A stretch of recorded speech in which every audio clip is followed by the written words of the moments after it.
Hello everybody, could I have your attention please? Thank you. My name is James Bergin and I'm the chair of the advisory board of the Zimmerli Art Museum. I really want to welcome every single one of you back to the museum. It's really exciting to me personally to be back here and with the museum open and to see people in it. It's really exciting. I'm really proud though of what the museum accomplished remotely. We managed to engage more audiences with virtual events. We provided access to the collection through eMuseum, and we launched a new website to make the museum more accessible for those at home and those abroad. On behalf of the entire advisory board of the Zimmerli, I want to extend our appreciation to the small but determined Zimmerli staff who kept the lights on. They're truly committed to the collection, its care and the sharing of it with all of you. Right now I'd like to thank all the donors to the Angela Davis Show. First I'd like to acknowledge our late director of the Zimmerli Art Museum, Tom Sokolowski.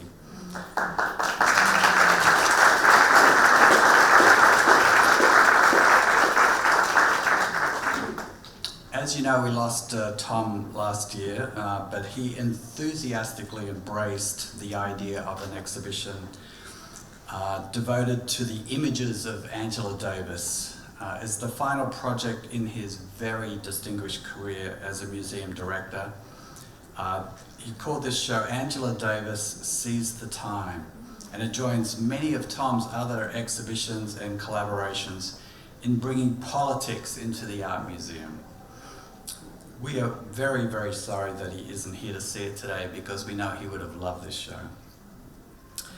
The Angela Davis project is supported in part by the National Endowment of the Arts and the Andy Warhol Foundation for the Visual Arts. We also received grant funding provided by the Middlesex County Board of County Commissioners through a grant award from the Middlesex County Cultural and Arts Trust Fund, and additional support is provided by Andrew W. Mellon Foundation Endowment, the Voorhees Family Endowment, the estate of Regina Heldridge, and donors of the Zimmerli's Major Exhibitions Fund, including my wife Catherine and I, Alvin and Joyce Glasgold, and Sunday and Randy Jones. Significant support for the museum is also provided by the New Jersey State Council of the Arts, the Avenir Foundation Endowment Fund, Johnson & Johnson, PNC Bank, and the PNC Foundation. We also are supported by the Yard and the Zimmerli Board of Directors. Finally, I would like to thank Donna Gustafson, the Interim Director, who has led the museum.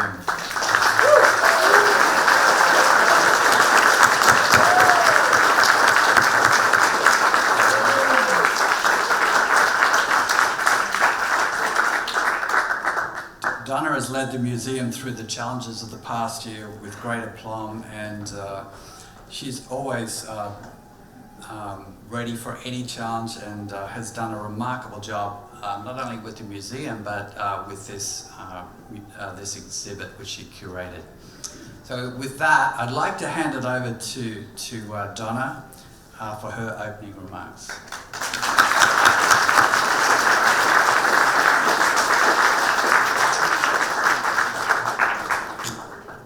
Thank you, James. That was very kind, and thank you, everyone. I'm so happy to see everybody back in the museum. I've told many of you that it was very depressing to come to the museum when no one was here. So we really love having everyone back in the museum, so thanks for coming. On October 13th, 1970, Angela Davis was arrested in New York and charged with conspiracy, murder, and kidnapping. On October 14th, 1970, 51 years ago today, the Free Angela campaign was announced and thousands of individuals joined together in a mass movement across the globe. Our exhibition focuses on that mass movement and the many voices that joined together to ensure that Davis was not locked away in prison forever, but was visibly present and eventually freed on bail, then found not guilty nearly 16 months later. We had planned to open this exhibition last year as a way of marking the 50th anniversary of Angela Davis's arrest, but the pandemic delayed us. In retrospect, the events of 2020, the murder of George Floyd and Breonna Taylor, the protests and marches, the renewed conversations about police brutality, mass incarceration, racism, poverty, and economic disenfranchisement have made the subject of our exhibition more timely and, I hope, more relevant. Angela Davis sees the time, pulls together archival documents, contemporary art, sound, and text to unleash a productive tension between memory, history, and art that reminds all of us of the continuing connections between the past and the present. Our hope is that this exhibition inspires dialogue and thinking, understanding, and change. Our show was a collaborative effort from the start, and many colleagues at Rutgers joined with us in meetings as we developed the exhibition and programs. I see many of you here tonight. I thank you for your wisdom and your imagination. I also want to acknowledge some individual people who were key to the project. First, my colleague and friend, Jerry Bergin, Professor of Design at Mason Gross.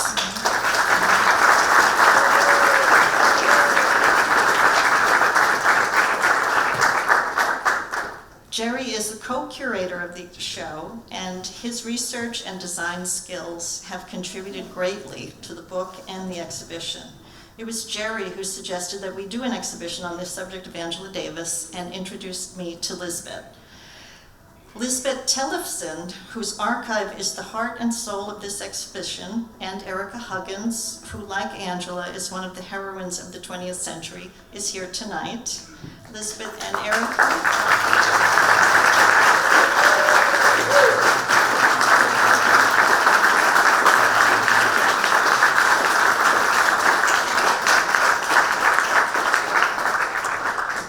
Lisbeth and Erica were full partners in the development of the exhibition. Lisbeth contributed to the catalog and generously lent everything that we asked to borrow, so thanks to them both. I also want to thank Nicole Fleetwood, who's here tonight.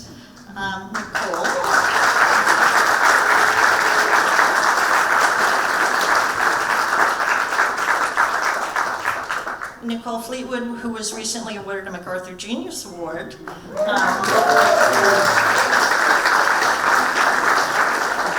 And whose bookmarking time is in our exhibition as part of the reading materials, which has won numerous awards, too many awards for me to even remember.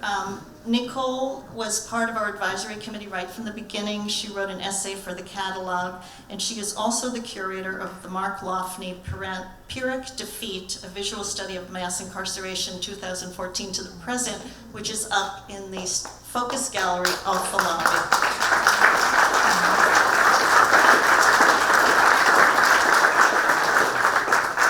And I want to thank Stephanie Jemison and Justin Hicks. Stephanie teaches at Mason Gross.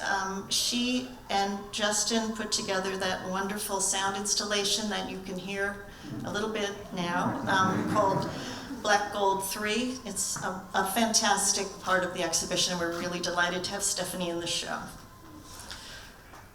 We should clap for Stephanie.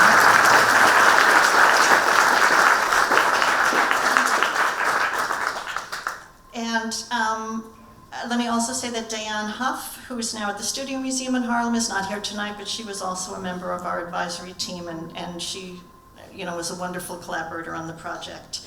I also have to thank Atif Akin, who another colleague at Mason Gross, his design students.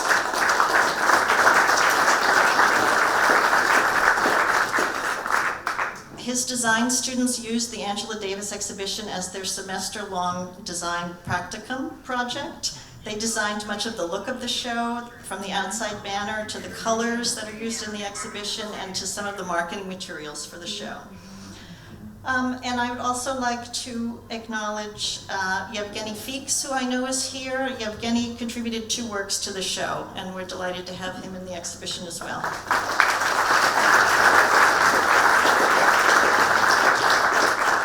I feel like I've gone on for a long time. I'm just going to say one more thing. We are celebrating Angela Davis Sees the Time, but we're also here to celebrate the reopening of the museum. And I want to acknowledge the hardworking staff of the Zimmerli Art Museum. Many of them are here tonight, and they have also done a lot of work on some of the other exhibitions that are up in the museum. So in the lower Dodge Gallery, we have Communism Through the Lens, Everyday Life Captured by Women Photographers in the Dodge Collection, curated by Dodge Fellow and PhD candidate in art history, Maria Garth. In the European Gallery,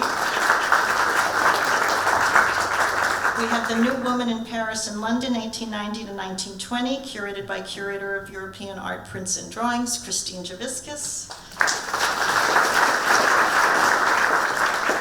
In the Eisenberg Gallery, in the Art of the Americas, Microcosm of Mexico, 100 original woodcuts by Jose Guadalupe Posada, by Nicole Simpson, Assistant Curator of Prints. And Nicole also organized the mood books, The Children's Stories of Alvin Tresselt and Roger Duvoisin, which is in the Children's Illustration Gallery. And in the Littman Gallery, right down the hallway here, is De Teche, Primo Levi, and Shiva Shara, which was organized by Hannah Shaw, who's a graduate student in the art history department who works here at the museum. And in the McIver Gallery, right next door, we have Stitching Time, the Social Justice Collaboration Quilts Project, organized by Maureen Kelleher, Hannah Shaw, and Maureen is right here.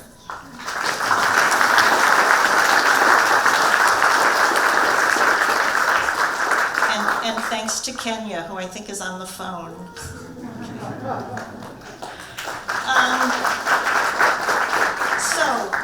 So the museum is open. We have all these wonderful exhibitions. Please wander through. But first, let me introduce, it is my very great pleasure to introduce the president of Rutgers University, Jonathan Holloway.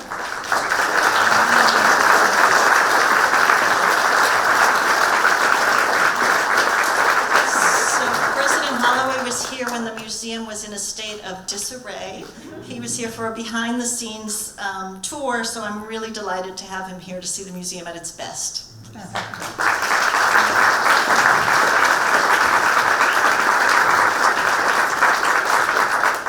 are people here now. Look at that. Good evening, everybody. I'm sorry that we started late. That is entirely my fault. I've had such an interesting day. I mean, capping off an interesting year, starting during the pandemic, of course, and now being part of the Rutgers community as I imagined it, a community with people in it, which is special. But today was quite an unusual day. I started off opening a conference sponsored by the German consulate in New York about climate science, moved over to a groundbreaking for the Innovation Hub in collaboration with the state government of New Jersey and many other private and public spaces. Went to an investiture ceremony that went an hour long. Thus, I spent extra time on the turnpike getting down here, and now we're late. But I'm ending my day at a museum, so I've had a good day.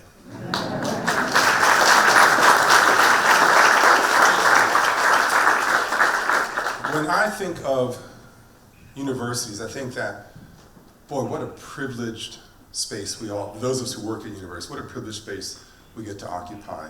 And what an awesome responsibility that we have. That we, universities, unlike most everything else in this nation, universities have this interesting obligation. We are here to hold dear, to preserve the very oldest ideas known to humanity. And we are here to tell people how great these very old ideas are. And we are also here to make sure those ideas are always being pushed and tested and stretched and disrupted and discarded if need be. There are not many institutions in this country that can actually hold these two warring ideals in their hands and says, this is our job. This is what makes sense. But that is our job. And to me, that is what makes sense. So it's a great joy to have that very heavy burden of carrying the past and that incredibly heavy obligation to imagine a future that the past could not imagine. I say this because this is what museums do.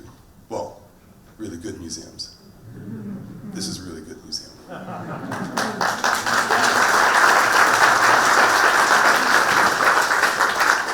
When I walked into my office in Wynant's Hall, as the president's office, and found a whole bunch of things waiting for me, one of the very first things waiting for me was a gift.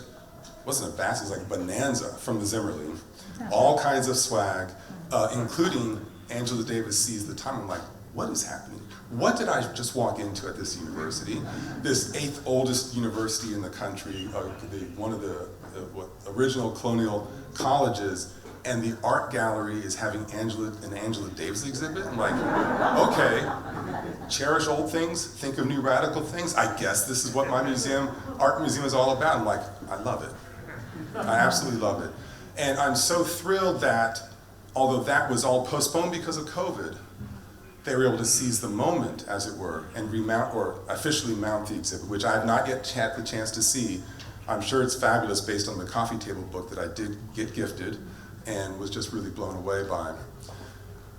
Donna just gave you a verbal tour of the museum. And I think if you take the time to look through the different galleries, you will see embodied in this museum a place that treasures the old and encourages the new and the disruptive. It's how it should be. And it is really the story that we've been reckoning with as a country for the last 24 months, quite belatedly, but still reckoning with.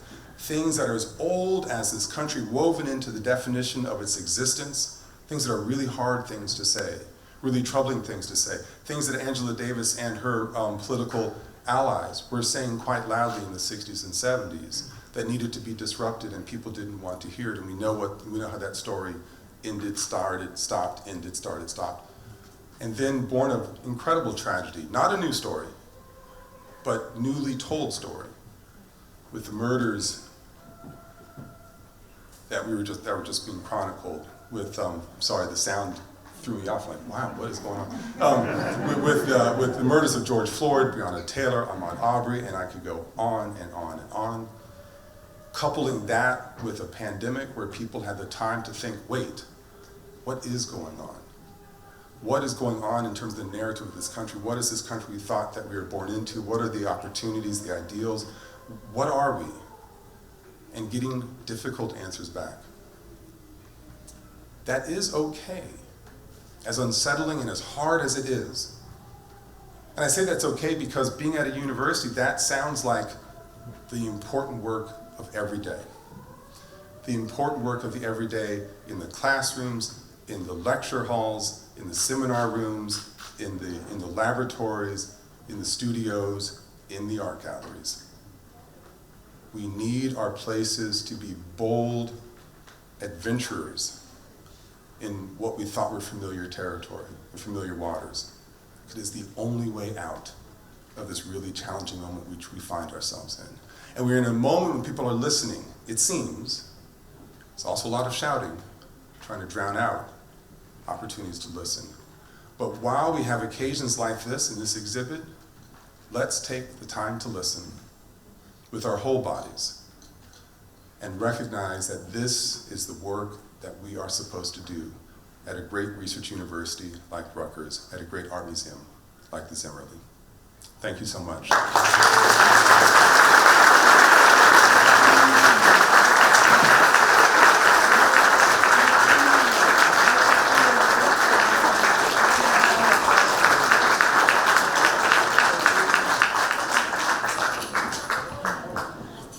So thank you, everyone. Please go look at some art. I understand people may not know that there's food and drink in the gallery down the ramp. If you haven't had a chance to have a glass of wine, help yourself and enjoy. The museum is open till 8 o'clock tonight. Thank you.